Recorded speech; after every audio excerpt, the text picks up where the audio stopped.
नमस्कार, स्वागत है आप सभी का डीडी न्यूज के इस विशेष सांकेतिक भाषा के बुलेटिन में। आपके साथ मैं हूं संध्या शर्मा और मेरे साथ है मेरी सहयोगी मनीषा शर्मा। आइए बुलेटिन की शुरुआत कर लेते हैं हेडलाइंस के साथ।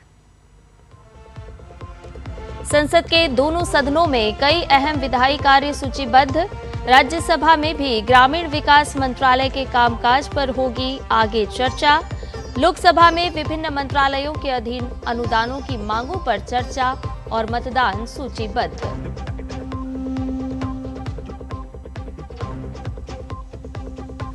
राज्यसभा चुनाव में एनडीए की बम्पर जीत, 11 में से 9 पर की जीत दर्ज। देर रात तक चली मतगणना के बाद चुने गए हरियाणा से राज्यसभा के सांसद।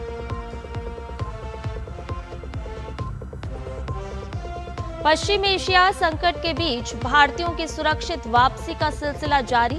एयर इंडिया और एयर इंडिया एक्सप्रेस की आज 44 उड़ानें होंगी संचालित।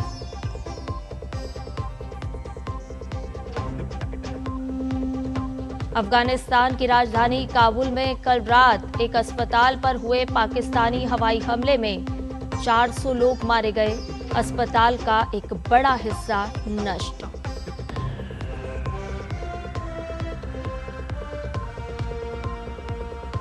और अमेरिका के कई सहयोगी देशों ने ट्रंप की अपील को ठुकराया।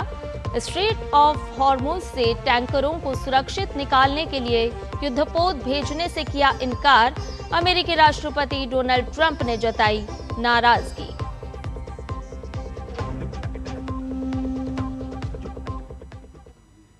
और अब सभी समाचार विस्तार के साथ। संसद के बजट सत्र के दौरान आज दोनों ही सदनों में कई अहम विधायी कार्य सूचीबद्ध हैं। राज्यसभा में आज वित्त मंत्री निर्मला सीतारमण विनियोग विधेयक 2026 विचार के लिए पेश करेंगी। विधेयक को चर्चा के बाद लोकसभा को लौटाया जाएगा। इसके साथ ही उच्च सदन में आज ग्रामीण विकास मंत्रालय के कामकाज पर शुरू हुई चर्चा को आगे बढ़ाया जाएगा। लोकसभा में आज केंद्रीय मंत्री पीयूष गोयल जन विश्वास विधेयक 2025 को वापस लिए जाने के लिए पेश करेंगे। इस विधेयक को लोकसभा में पिछले साल 18 अगस्त को पेश किया गया था। इसके साथ ही इसे प्रवर समिति को भेजा गया था। प्रवर समिति ने विधेयक पर 13 मार्च को प्रतिवेदन प्रस्तुत किया था। इसके साथ ही लोकसभा में आज रेल मंत्रालय के नियंत्रणाधीन अनुदानों की मांगों पर आगे की चर्चा और मतदान होना सूचीबद्ध है। साथ ही कृषि और कल्याण मंत्रालय और गृह मंत्रालय की अनुदान मांगों पर आगे की चर्चा और मतदान होना भी सूचीबद्ध है। इसके साथ ही दोनों सदनों में प्रश्नकाल के दौरान विभिन्न मंत्रालयों से अहम प्रश्न पूछे जाएंगे। लोकसभा से निलंबित 8 सांसदों का निलंबन आज वापस ले लिया जाएगा। इन सांसदों का निलंबन आज दोपहर 12 बजे रद्द किया जाएगा। ये सहमति सोमवार को स्पीकर ओम बिरला द्वारा बुलाई गई सर्वदलीय बैठक में बनी। बजट सत्र के पहले हिस्से में 3 फरवरी को हंगामे की वजह से कांग्रेस सांसद निलंबित हुए थे। बैठक में पक्ष और विपक्ष में इस बात पर सहमति बनी कि कोई भी पक्ष अब वेल में दूसरे पक्ष की तरफ नहीं जाएगा, कोई कागज फाड़कर स्पीकर की तरफ नहीं फेंकेगा, कोई भी सदस्य सदन में अधिकारियों के टेबल पर नहीं चढ़ेगा, मर्यादित परंपराओं का पालन किया जाएगा और दोबारा ऐसी घटना ना हो, इसका दोनों पक्षों की ओर से ध्यान रखा जाएगा।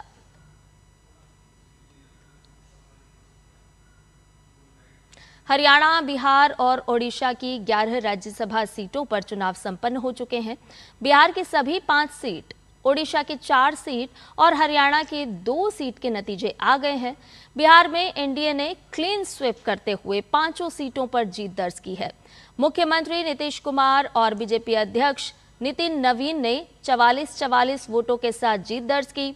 ओडिशा में भाजपा के मनमोहन सामल, सुजीत कुमार और एनडीए समर्थित निर्दलीय उम्मीदवार दिलीप रे ने जीत हासिल की। चौथी सीट पर बीजू जनता दल के संतृप्ता मिश्रा विजयी हुए, जबकि बीजेडी के दत्तेश्वर होता को हार का सामना करना पड़ा। वहीं हरियाणा की 2 सीटों के नतीजे देर रात घोषित हुए, जहां बीजेपी के संजय भाटिया और कांग्रेस के करमवीर सिंह बौद्ध विजयी रहे हैं। मतदान गोपनीयता उल्लंघन के आरोपों के बीच ये चुनाव काफी चर्चा में रहा और राजनीतिक हलचल भी तेज रही। पश्चिम बंगाल में चुनाव को लेकर मुख्य निर्वाचन आयोग ने विशेष प्रबंध किए हैं। प्रौद्योगिकी आधारित निगरानी के जरिए सख्त निगरानी की जाएगी। आयोग के सूत्रों के अनुसार 100% मतदान केंद्रों पर वेबकास्टिंग अनिवार्य की जाएगी। यदि किसी भी बूथ पर वेबकास्टिंग नहीं की जाती है तो पुनर्निर्वाचन पर विचार किया जाएगा। राज्य के चुनावी इतिहास में पहली बार निगरानी और अवलोकन के लिए ड्रोन का उपयोग किया जाएगा। आयोग के सूत्रों के अनुसार 55 विधानसभा क्षेत्रों को पहले ही संवेदनशील घोषित किया जा चुका है। समग्र चुनावी स्थिति की निगरानी के लिए मुख्य निर्वाचन आयोग के कार्यालय में एक राज्य स्तरीय नियंत्रण केंद्र स्थापित किया गया है। इसके अतिरिक्त पहली बार आईएएस अधिकारियों द्वारा संचालित एक पर्यवेक्षक प्रकोष्ठ का गठन किया गया है। आयोग ने घोषणा की है कि राज्य के 294 विधानसभा क्षेत्रों में से प्रत्येक में एक सामान्य पर्यवेक्षक होगा। 28 पुलिस जिलों और 6 आयुक्तों में 2-2 पुलिस पर्यवेक्षक नियुक्त किए जाएंगे। वहीं बड़े आकार के कारण कोलकाता में अतिरिक्त पर्यवेक्षक तैनात किए जाएंगे। बुजुर्ग और दिव्यांग मतदाताओं की सहायता के लिए एक अलग सेल भी बनाया गया है।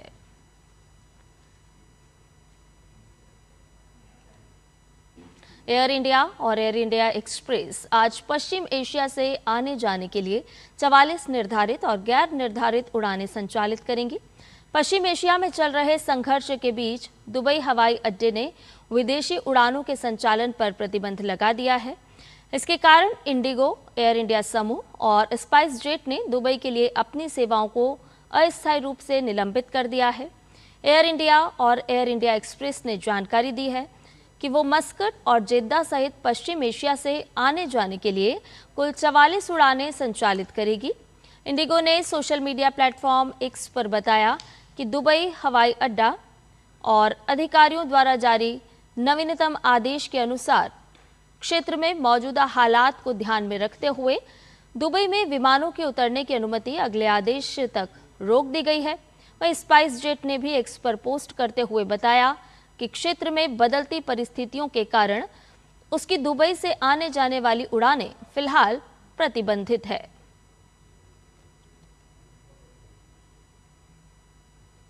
अफगानिस्तान की राजधानी काबुल में एक अस्पताल पर हुए पाकिस्तानी हवाई हमले में कम से कम 400 लोग मारे गए और करीब 250 लोग घायल हो गए। तालिबान सरकार के प्रवक्ता ज़बीहुल्लाह मुजाहिद ने कहा है कि पाकिस्तानी हवाई हमले में अस्पताल का एक बड़ा हिस्सा नष्ट हो गया है और घायलों की संख्या बढ़ सकती है। उन्होंने कहा कि पाकिस्तानी सैन्य शासन ने एक बार फिर अफगानिस्तान के हवाई क्षेत्र का उल्लंघन किया और काबुल में एक नशा मुक्ति अस्पताल को निशाना बनाया। इसके परिणाम स्वरूप अस्पताल में इलाज करा रहे नशा पीड़ितों की मौत हो गई और अनेक लोग घायल हो गए। यह हमला अफगान अधिकारियों द्वारा दोनों पक्षों के बीच साझा सीमा पर गोलीबारी की सूचना देने के कुछ घंटों बाद हुआ। अफगानिस्तान के लिए संयुक्त राष्ट्र मानवाधिकार के विशेष दूत रिचर्ड बैनेट ने अस्पताल पर हुए हमले में आम नागरिकों की मौत पर चिंता व्यक्त की है। अंतर्राष्ट्रीय मानवाधिकार फाउंडेशन ने भी हमले की निंदा करते हुए कहा है कि अस्पतालों जैसे सार्वजनिक स्थानों को निशाना नहीं बनाया जाना चाहिए। काबुल में स्थिति तनावपूर्ण बनी हुई है क्योंकि निवासियों ने शहर के ऊपर लगातार हवाई गतिविधियों की सूचना दी है। पाकिस्तानी सेना ने हाल के सप्ताह में कई बार काबुल पर हमले किए हैं, जिससे भारी संख्या में आम नागरिक हताहत हुए हैं। अमेरिका के राष्ट्रपति डोनाल्ड ट्रंप ने हॉर्मुज स्ट्रेट की सुरक्षा के लिए सहयोगी देशों के रुख पर नाराजगी जताई है। ट्रंप ने कहा कि इन देशों को इस अभियान में अधिक उत्साह के साथ शामिल होना चाहिए। ट्रंप ने अपनी मांग पर मिली धीमी प्रतिक्रिया की आलोचना की। ट्रंप ने माना कि ब्रिटेन और फ्रांस हॉर्मुज स्ट्रेट की सुरक्षा के प्रयासों में शामिल होंगे, लेकिन वो इसे अनिच्छा से करेंगे। ब्रिटेन के प्रधानमंत्री कीर स्टारमर ने कहा कि ब्रिटेन अपने सहयोगियों के साथ मिलकर हॉर्मुज स्ट्रेट को फिर से खोलने के लिए एक व्यवहारिक योजना बना रहा है, लेकिन उन्होंने नाटो मिशन से इनकार कर दिया। जर्मनी ने भी कहा कि ये युद्ध नाटो का मामला नहीं है। Japan, Australia, Poland, Spain, Greece और स्वीडन ने भी हॉर्मुज जलडमरू मध्य में किसी सैन्य भूमिका से दूरी बना ली है। और इसके साथ ही हमारे इस विशेष सांकेतिक भाषा के बुलेटिन में फिलहाल के लिए इतना ही। मुझे और मेरी सहयोगी मनीषा शर्मा को दीजिए इजाजत। नमस्कार।